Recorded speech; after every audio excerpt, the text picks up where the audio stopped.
बहुत लोगों ने धारा 420 का नाम सुना होगा क्योंकि ये धोखाधड़ी की सबसे फेमस कानून है इंडिया में और ऑलमोस्ट हर कोई इसे जानता है। और सिर्फ इसी टॉपिक पर बनी है एक मूवी जिसका नाम है 420 आईपीसी। और इस कहानी की शुरुआत होती है सीबीआई के रेड से, जो कि पड़ती है एक गवर्नमेंट सर्वेंट के ऑफिस पर। और इस पर्सन का नाम होता है बंसी केशवानी, जो कि काम करता है सेम उसी पर्सन के लिए एज अ चार्टर्ड अकाउंटेंट। और इसलिए इसके घर पर भी सीबीआई की रेड पड़ती है सेम ही बात को लेकर। पहली नजर में ये सब कुछ ऐसा लगता है कि ये पुलिस वाले इस चार्टर्ड अकाउंटेंट पर जास्ती कर रहे हैं, क्योंकि ये लोग घर के सारे सामानों को उठाकर फेंक रहे होते हैं इधर से उधर, जबकि ये बस ये बात कह रहा होता है कि उसके घर में कुछ भी नहीं है, यहाँ तक कि वो कर्जे में डूबा है और 5 महीने से अपने घर का ईएमआई भी नहीं भर पाया। और सिर्फ उसी बात को लेकर उसे घर खाली करने की नोटिस भी मिली होती है, बट फिर भी सीबीआई की रेड है तो वो अपना काम करेंगे। और सारे छानबीन करने के बावजूद भी जब इन्हें कुछ भी नहीं मिलता तो ये बंसी केशवानी को अपने हेडक्वार्टर ले जाते हैं, जहाँ पर उसे बताया जाता है कि उसके क्लाइंट बंसल पर ब्लैक मनी इकट्ठा करने का आरोप है।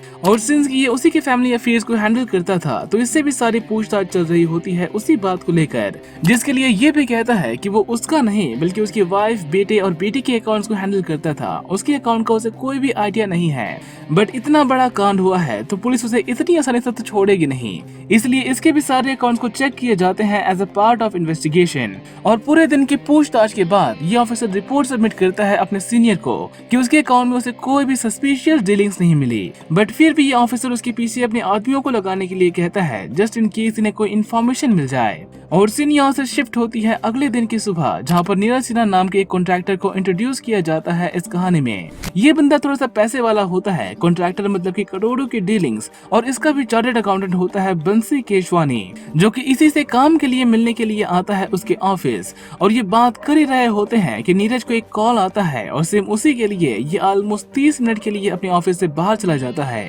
और जब ये फाइनली अपने ऑफिस में आता है तो बंसी यहाँ से जाने लगता है कि वो सारी बातें उसे फोन पे बता दे। और उसके जाने के बाद जब नीरज अपने ड्रॉवर को ओपन करता है चेक करने के लिए तो वो देखता है कि उसकी चेक बुक में से 3 चेक्स मिसिंग है, जिसके लिए ये पहले तो सोचने लगता है कि उसने उसे किसे दिया होगा। फिर बाद में ये पुलिस को कॉल करता है इन सब की रिपोर्ट करने के लिए, जो कि आते ही सभी वर्कर्स की तलाशी लेने लग जाते हैं। और जब इन्हें चेक्स फिर भी नहीं मिलते तो ये सारे रिकॉर्ड को चेक करने लगते हैं कि कौन कौन उस बिल्डिंग में आया और गया। और जो पर्सन जस्ट यहाँ से बाहर गया होता है वो पर्सन होता है बंसी केशवानी, जो कि घर जाने से पहले एक बैंक में जाता है, बट जब तक ये वहाँ पर पहुँचता तब तक बैंक बंद हो चुकी होती है और वहाँ पर मौजूद गार्ड उसे एंटर करने भी नहीं देता। इसलिए ये उस पर थोड़ा बहुत गुस्सा होता है इस बात को लेकर और यहाँ से निकल जाता है अपने ऑफिस की तरफ, जहाँ पर एंट्री होती है पुलिस की और बिना बताए ही सब कुछ चेक करने लगती है उन चेक्स को ढूंढने के लिए। और काफी ढूंढने के बाद इन्हें फाइनली वो चेक्स मिलती है एक फाइल के अंदर 50-50 लाख के 3 चेक्स, इन टोटल 150 करोड़ का 420 का मामला।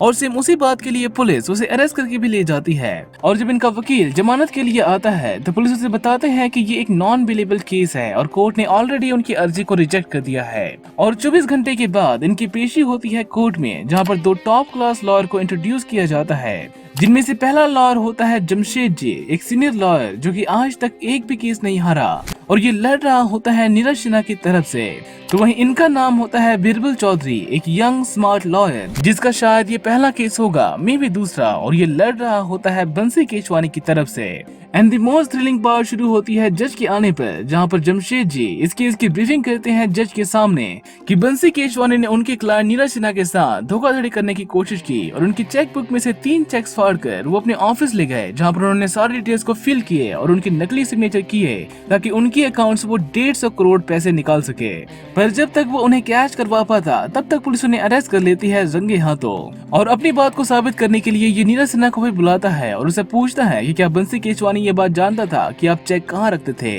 जिसका जवाब यहाँ में देता है कि बंसी केशवानी उसका ट्रस्टेड अकाउंटेंट है और ना सिर्फ उसे चेक के बारे में मालूम है बल्कि कभी कभी वो खुद उसे बैंक भी भेजता है एक ह्यूज अमाउंट में कैश विड्रॉ करने के लिए, और वो भी उसी के नाम का एक बियरर चेक बनाकर। और इन सब के बारे में बैंक मैनेजर को भी अच्छे से पता है, इसलिए वो वेरिफिकेशन के लिए उन्हें कॉल भी नहीं करता। इन शॉर्ट बंसी केशवानी 150 करोड़ का अमाउंट बड़ी ही आसानी से विड्रॉ कर सकता है और वो भी नीरज सिन्हा के वेरिफिकेशन के बगैर। और बाकी के सबूत होते हैं नीरज के सिग्नेचर, जिसके लिए वो कहता है कि वो सिग्नेचर उसने नहीं किया किए और हैंड राइटिंग एनालिसिस से ये बात क्लियर भी हो जाती है कि वो सिग्नेचर उसके नहीं है। और इतना ही नहीं, कोर्ट के सामने ये बात भी रखी जाती है कि बंसी केशवानी 10 साल से कर्जे में डूबा हुआ है और साथ ही उसे घर खाली करने का नोटिस भी मिला हुआ है और उसे इन सब से निकलने के लिए चाहिए पैसा और इसीलिए शायद उसने ये सब कुछ किया होगा। इवन की पुलिस इन्वेस्टिगेशन में ये बात भी सामने आ जाती है कि बंसी केशवानी अपनी पूरी फैमिली के साथ यहाँ से निकलने वाला था और इसलिए उसने जहाज की टिकट्स भी बुक करवाई थी अपने पूरी फैमिली के लिए। और डिपार्चर की डेट होती है ठीक अगले दिन की जब वो चेक चोरी हुई थी,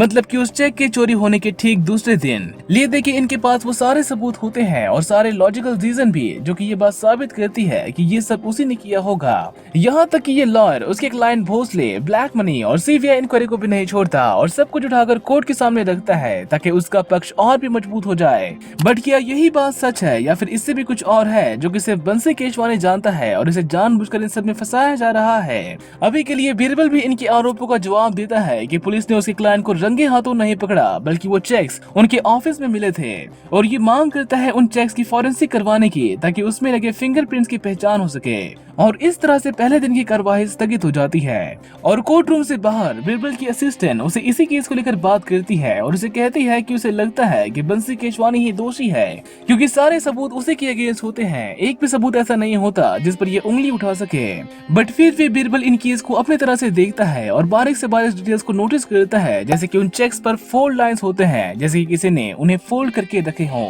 साथ ही अपनी एक फ्रेंड की हेल्प भी लेता है इस काम में और उसे अंदर की बात जानने के लिए कहता है, कुछ ऐसी बात जिसे बाकी सारे ऑफिसर्स ने मिस कर दिया हो। यहाँ तक कि इन सब में ये खुद अपने पैसे लगाता है क्योंकि ये केस जीतना इसके लिए सबसे इम्पोर्टेंट होता है अपना नाम बनाने के लिए। और अगले दिन की सुनवाई में बीरबल ये बात कोर्ट के सामने रखता है कि कैसे उन चेक्स पर कोई भी फिंगरप्रिंट्स नहीं है। क्या कोर्ट को ये बात अजीब नहीं लगती कि उसके क्लाइंट बंसी केशवानी ने उन चेक्स को साइन किया होगा और उसके बावजूद भी उस पर एक भी फिंगरप्रिंट्स नहीं। एंड ऑफ कोर्स ये बात कोर्ट मानती है, बट डिफेंस भी इस बात की तोड़ देता है कि ये सब उसने ग्लव पहनकर किया होगा या फिर अपने हाथ में रुमाल पकड़कर, ताकि वो किसी और का इस्तेमाल कर सके पैसे निकालने के लिए। जिससे बीरबल भी अपनी दूसरी दलील देता है कि चेक बुक की जांच की जाए, क्या उसमें उभार है या फिर उसके दूसरे पन्नों पर निशान है या नहीं। और इस बात की पुष्टि हो जाने के बाद ये कहता है कि उन चेक्स को चेक बुक में ही होते हुए लिखे गए थे और उसके बाद उन्हें फाड़े गए, न कि उन चेक्स को पहले फाड़े गए और उसके बाद बंसी केशवानी ने अपने ऑफिस में बैठकर उन्हें लिखे। और इस बात का भी तोड़ विपक्ष देता है कि बंसी केशवानी ने ये सब वहीं पर बैठकर किया होगा। और नीरज शास्त्री इस बात की पुष्टि भी करता है कि वो लगभग 30 मिनट के लिए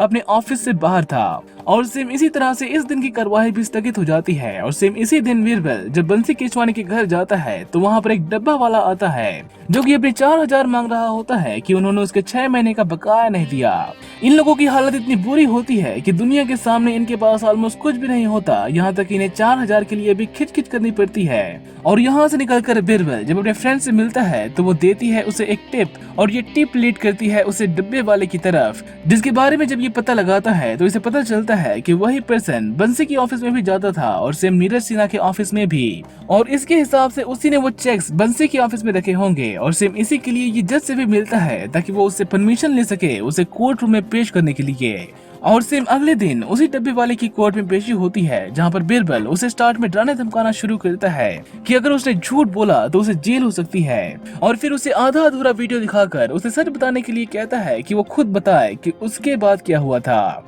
एक तरह से ये उसे मेंटली डरा रहा होता है सच जानने के लिए और ये डर की वजह से उसे कहता है कि उससे गलती हो गई। बट जब तक ये उसे सच बता पाता दूसरे पक्ष का वो लॉयर वो वीडियो प्ले कर देता है और फिर चीख चीख के कहने लगता है कि वो वीडियो नकली है। सीसीटीवी कैमरा में ऐसी फुटेज रिकॉर्ड नहीं होती, इसे सिर्फ मोबाइल से शूट किया गया है और फिर एडिट करने के बाद ये सारे लोगोस वगैरह लगाए गए हैं, जो कि एक पनिशेबल क्राइम है कोर्ट में फेक सबूत पेश करना। जिसके लिए जब ये कहता है कि ये सब उसे सच जानने के लिए किया तो कोई भी उसकी बात नहीं मानता। स्पेशली जज तो उसकी बात सुनने से ही मना कर देता है और उसके बावजूद भी जब ये उस डब्बे वाले से पूछताछ करने लगता है कि वो चेक्स उसने किसके कहने पर वहाँ पर रखे तो ये जज कोर्ट को ही खारिज कर देता है और उसकी शिकायत कर देता है बार काउंसिल को। और बार काउंसिल का मतलब होता है एक बड़ा न्यायालय जो कि सिर्फ लॉयर्स के बिहेवियर और उनके एक्शन के बेस पर उनके लाइसेंस को रद्द कर सकती है, जिसमें स्पेशली एविडेंस को मैनिपुलेट करना, झूठे सबूत पेश करना एक्सेट्रा शामिल होते हैं। और इन सब के लिए सभी जज उसे वार्निंग देते हैं कि उसका इंटेंशन भले ही सच को सामने लाने के लिए हो बट फिर भी ये सब कुछ गलत है और इसलिए वो उसे दोबारा ना दोहराए।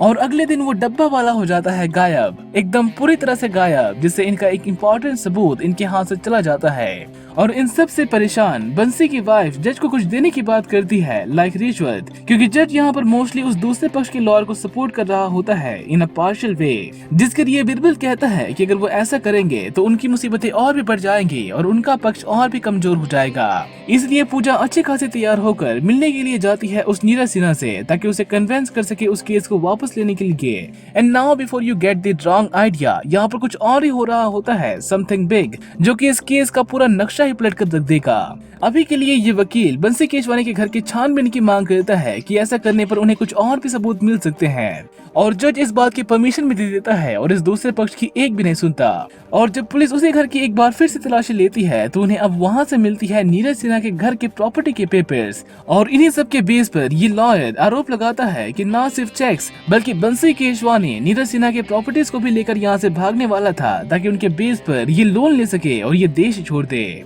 और जब इन्हीं सब के बारे में उनसे पूछताछ की जाती है कि वो पेपर्स वहाँ पर कैसे आए, तो इनका कहना होता है कि उन्हें बिल्कुल भी इन सब के बारे में नहीं पता। साफ साफ ये दोनों झूठ बोल रहे होते हैं कोर्ट के सामने, क्योंकि उन पेपर्स पर पंख तो लगे नहीं होते कि वो उड़ के सीधा उनके लॉकर के अंदर आकर बैठ जाएंगे। और अगले दिन ये ऑफिसर एक और टिप देती है इस बिरबल को, और वो टिप होती है वो सीसीटीवी फुटेज जिसमें पूजा केशवानी उस नीरज सिन्हा के अपार्टमेंट में गई थी, जिसके लिए बिरबल की असिस्टेंट उसे वार्न करती है कि अगर वो उसे कोर्ट में पेश करेंगे तो वो अपने क्लाइंट को ही खो देंगे, क्योंकि इसको कोर्ट में दिखाने का मतलब होता है कि पूजा के कैरेक्टर पर सवाल उठाना। बट फिर भी बिरबल ये फुटेज कोर्ट में प्ले करता है ताकि वो अपने क्लाइंट को बचा सके, जिससे बहुत सारे एलिगेशंस लगते हैं पूजा पर, क्योंकि नीरज ये बात कोर्ट में कहता है कि वो अपने हस्बैंड को बचाने के लिए अपने आप को बेचने के लिए आए थे ताकि मैं इस केस को वापस ले लूं, जबकि पूजा का कहना होता है कि वो लोन माफ करने के लिए गई थी ताकि नीरज उसके हस्बैंड पर लगाए गए आरोप को वापस ले ले। और सेम इसी लोन वाले मामले को आगे बढ़ाया जाता है कि कर्ज में डूबा इंसान कैसे किसी को लोन दे सकता है, और ये बात सही भी लगती है कि ये सब कैसे पॉसिबल है। और अब कहानी का असली प्लॉट यहाँ से सामने आना शुरू होता है, जो कि 150 करोड़ के मामले से कुछ ज्यादा ही बड़ा होता है। बट अभी के लिए पूजा इस लॉयर को निकालने की बात करती है उस वीडियो को कोर्ट के सामने लाने के लिए, पर बंसी उसे समझाता है कि ये सब बस उसने उसे बचाने के लिए किया, एक बार सारा मामला सेटल हो जाए उसके बाद सब कुछ ठीक हो जाएगा। तो वहीं बिरबल को उसका एक हैकर दोस्त उसे एक टिप देता है, और ये टिप होती है 500 करोड़ से भी ज्यादा के अमाउंट की, क्योंकि ये बंसी केशवानी कोई कंगाल नहीं होता बल्कि एक अरबपति होता है जिसके करोड़ों की जायदाद होती है in the form of black money. और सेम उसी बात को छुपाने के लिए वो अपने आप को कर्ज में डूबा दिखा रहा था ताकि सीबीआई को उस पर कभी भी शक ना हो। बट ये वाला मामला दूसरा होता है। अभी के लिए यही सारी बातें बिरबल कोर्ट में पेश नहीं कर सकता, स्पेशली अपने ही क्लाइंट के अगेंस्ट। इसलिए ये चेक्स वाली बात को ही आगे लेकर जाता है कि हो सकता है कि नीरज सिन्हा ने खुद ही अपने हाथ से वो सारे चेक्स लिखे हों और उन तीनों चेक्स पर जानबूझकर नकली सिग्नेचर किए हों, और इसलिए उन चेक्स बुक पर निशान है। और उसके बाद उसने मोहनदास डब्बे वाले को चेक्स दिए ताकि वो बंसी केशवानी के ऑफिस में उसे प्लॉट कर सके। और ये सब करने के लिए उसने 18 तारीख का दिन चुना होगा जब नीरज सिन्हा और उसके क्लाइंट बंसी केशवानी एक साथ थे। और ये सब करने के लिए नीरज सिन्हा ने उस डब्बे वाले को बीच मीटिंग में ही कॉल किया था, जिसके लिए ये कॉल रिकॉर्ड भी पेश करता है। और इन सारी बातों से ये बात साबित हो जाती है कि बंसी केशवानी को जानबूझकर फंसाया जा रहा है। बट जब कोर्ट इसी बात के लिए सवाल पूछती है कि बंसी केशवानी को नीरज सिन्हा क्यों फंसाना चाहेगा, तो इस बात का ये आंसर नहीं कर पाता, क्योंकि सच बताने का मतलब होता है कि ब्लैक मनी को कोर्ट के सामने रखना। और इसलिए बिरबल चौधरी इस बंसी केशवानी से मिलने के लिए जेल में जाता है और उसे सच बताता हुआ कहता है कि वो असल में कौन है और उसके पास कितने करोड़ों की प्रॉपर्टी है। एंड ऑफ कोर्स वो ये बात कोर्ट के सामने नहीं रख सकता, इसलिए वो उसे लोन वाली बात को मानने के लिए कहता है कि वो कोर्ट के सामने ये बात कहे कि उसने नीरज सिन्हा को वो लोन दिया था, बाकी सब कुछ वो खुद संभाल लेगा। और यहाँ से निकलकर वो जाता है लॉयर जमशेद जी के पास, जो कि ये वाले केस के साथ भोसले वाले केस को भी हैंडल कर रहा होता है, और उसे सारे सबूत देकर कहता है कि इस केस में तुम मेरी मदद करो और भोसले वाले केस में ये सारे सबूत तुम्हारी मदद करेंगे। और अगले दिन की हियरिंग में सेम वही लोन वाली बात कोर्ट के सामने रखी जाती है कि बंसी केशवानी ने नीरज सिन्हा को 1 करोड़ का लोन दिया था अगेंस्ट हिज ओन प्रॉपर्टी, और इसलिए वो प्रॉपर्टी के पेपर्स बंसी के घर में मिले। और इसलिए उनके क्लाइंट की वाइफ पूजा केशवानी नीरज सिन्हा से मिलने के लिए गई थी, जिसमें उन्होंने नीरज सिन्हा को उसकी एक प्रॉपर्टी के पेपर्स वापस कर दिए ताकि वो केस को वापस ले ले। और एग्जैक्टली यही सारी बात बंसी केशवानी मानता है कि उसने लोन दिया था और बदले में नीरज सिन्हा ने अपने 5 प्रॉपर्टीज को उसके पास गिरवी रखवाए थे, और सेम उसी लोन को ना चुकाने के लिए नीरज सिन्हा ने उसे झूठे केस में फंसाया। और जब कोर्ट पूछती है कि उसके पास इतने पैसे कहां से आए, तो बिरबल कहता है कि ये केस एक दूसरा मामला है, और रही बात इस केस की तो इससे वो कोई भी मतलब नहीं रखती। साथ ही ये लॉयर भी कुछ भी नहीं कहता इन सारे सबूतों को अगेंस्ट, क्योंकि इस केस के बाद तो बंसी वैसे ही बुरी तरह से फंसने वाला है उसके चंगुल में। अब एक तरफ जहाँ पर इस करप्टेड सीबीआई ऑफिसर की क्लास लगाई जा रही होती है कि उसने बंसी केसवानी को बचाने के लिए कितनी रिश्वत लिए उससे, तो वहीं बीरबल चौधरी की हर तरफ नाम हो रही होती है इस केस को जीतने की वजह से। और जैसे ही बंसी अपनी जीत की खुशी मनाता है तो ठीक उसी के दरवाजे पर दस्तक देती है सीबीआई और इस बारे पूरे सबूत के साथ, और ये पूरी स्टोरी हो जाती है खत्म।